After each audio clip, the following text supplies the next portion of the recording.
ചിന്തകളിൽ നിമഗ്നരായിരുന്ന ഈ മനുഷ്യർ ശരീരത്തെ അശുദ്ധമാക്കുകയും അധികാരത്തെ തള്ളിപ്പറയുകയും മഹിമയണിഞ്ഞവരെ നിന്ദിക്കുകയും ചെയ്യുന്നു.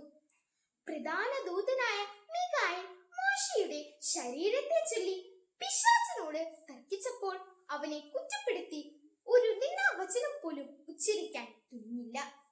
പിന്നെയോ കർത്താവ് നിന്നെ ശാസിക്കട്ടെ എന്നു മാത്രം പറഞ്ഞു. ഈ മനുഷ്യരാകട്ടെ തങ്ങൾക്കു മനസ്സിലാക്കാത്ത എല്ലാ കാര്യങ്ങളിലും ദുഷിക്കുന്നു.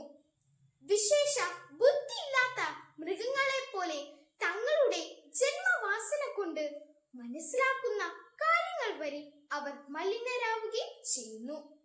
അവർക്ക് ദുരിതം.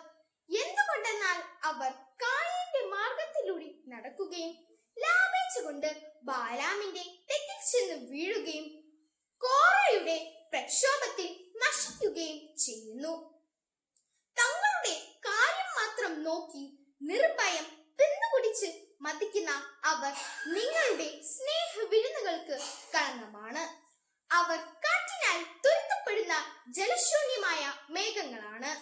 ഉണങ്ങി കടപുഴകിയ ഫലശൂന്യമായ ശരത്കാല വൃക്ഷം പോലെയാണ്. അവർ തങ്ങളുടെ തന്നെ ലജ്ജയുടെ നുരയുയർത്തുന്ന ഉന്മത്ത തരംഗങ്ങളാണ്.